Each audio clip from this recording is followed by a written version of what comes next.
মাসে রমজান, এই সব কিছু মিলিয়ে এবার আসলে যারা যারা স্টলগুলো দিয়েছে তারা কেমন সাড়া পাবে সাধারণ বইপ্রেমীদের কাছ থেকে একটু যদি বলতেন। বইপ্রেমীদের কাছ থেকে আসলে আমরা সাড়া পাচ্ছি, না হলে রমজান মাসেও আসলে এত মানুষের উপস্থিতি থাকে না, যথেষ্ট উপস্থিতি কিন্তু আমরা দেখতে পাচ্ছি। বা ইফতারের পরে আমি দেখি যে জনস্রোত নামে আমি বলবো এখন বেচা বিক্রি। আমি একজন বইয়ের লেখক, আমার প্রথম কাব্যগ্রন্থ বেরিয়েছে মঞ্জরিমালা, কবিতার বই, এটি আমি প্রথমবার বের করলাম।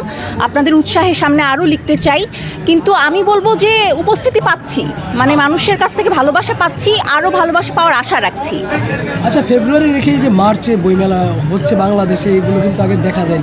এতে করে বইমেলার আসলে তার মাসের যে আসলে যে ইনকামটা আসলে সেটি কতটুকু প্রভাব ফেলবে মনে করছে?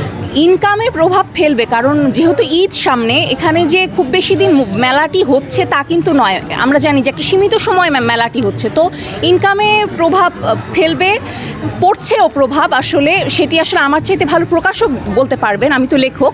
এখন তাও তো আমরা দেখতে পাচ্ছি যে আমাদের সরকার আমাদেরকে অনেক পৃষ্ঠপোষকতা দিচ্ছে, তো সব মিলিয়ে হয়তো অন্যবারের মতো হবে না, কিন্তু একেবারে খারাপ হবে সেটাও বলবো না। আপনি যেহেতু কবিতার বই লিখছেন, কোন ধরনের কবিতা আছে আপনার এই বইতে? আমার এই বইটিতে আসলে আমি প্রকৃতি নিয়ে লিখি, আমি একজন নিসর্গপ্রেমী মানুষ, তো আমার এই বইটিতে আসলে প্রকৃতি নিয়ে লেখা এবং নিজের মনের অনুভূতির যে রকম ফেরগুলো, রংধনু, নিজের মনের অনুভূতি, সেটি এখানে আছে এই বইটিতে। তো বইটি একটু উঁচা করে ধরবেন যাতে একটু দেখা। জি জি, দেখুন। পাশাপাশি আপনার কাছ থেকে এক লাইন, যেহেতু কবিতা লেখক, এক লাইন একটু কবিতা শুনতে চাই যে কোনো। আচ্ছা, আমি ছোট্ট একটি কবিতা পড়ে শোনাচ্ছি আপনাদেরকে তাহলে।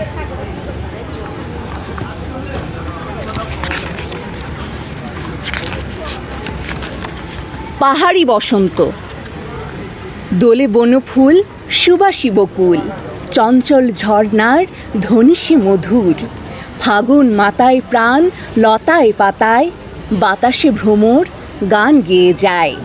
পাহাড়ে পাখি শুধু ডানা ঝাপটায়, কেন সে ব্যাকুল এত, মন বোঝা দায়। ধন্যবাদ। শুধু কি মন বোঝা দেয় নাকি আরো অন্য কিছু আছে? হ্যাঁ, অনেক কিছুই আছে, সব কিছু তো আর বলা যাচ্ছে না সংক্ষিপ্ত সময়ে। লেখকদের মন নাকি উদার হয়, আপনার মন কেমন? হ্যাঁ, আমি তো অবশ্যই উদার মনা মানুষ, কেউ বলতে পারবে না যে আমি সংকীর্ণ মনা মানুষ। ব্যক্তিগত প্রশ্ন করবো? হ্যাঁ, ব্যক্তিগত মনের প্রশ্ন মানুষ আছে করুন। আপু? মনের মানুষ, দেখুন, সবাই আমাদের লেখকদের সবাই আমাদের মনের মানুষ। আমাদের প্রকৃতি, আমাদের গাছ, ফুল, পাখি, লতা সবাই আমাদের মনের মানুষ। কার কথা আলাদা করে বলবো? যেহেতু আপনি কবিতা লিখছেন, অনেক ভালো কিছু, আপনার প্রিয়জনকে নিয়ে একটা কবিতা শোনান। আমার প্রিয়জনকে নিয়ে না, আমার এটা তো আসলে ঠিক প্রেমের কবিতা নয়, না, এখন শোনাতে পারছি না। প্রিয়জনের উদ্দেশ্যে কিছু বলেন। প্রিয়জনের উদ্দেশ্যে, প্রিয়জনের সবাই প্রিয়জন, সবাই ভালো থাকুক, সবাই সুস্থ থাকুন, আমি সবার সর্বাঙ্গীন মঙ্গল কামনা করি। এবং বর্তমানে আমার প্রিয়জন আসলে আমার পাঠকেরা, আমার পাঠক মণ্ডলী আসবে, তাদের সাথে আমি কথা বলবো, অটোগ্রাফ দেওয়া নেওয়া করবো, তাদের সাথে আমি চিন্তা চেতনার ভাগাভাগি করব। এটিই তো এখন প্রকৃত প্রেম এই গ্রন্থমেলায়। কি নাম? আমার নাম, আমি লিখি হচ্ছে কি ঋদ্ধিমালিনী নামে, আর আমার নাম হচ্ছে হাফসা মাহমুদ। আচ্ছা,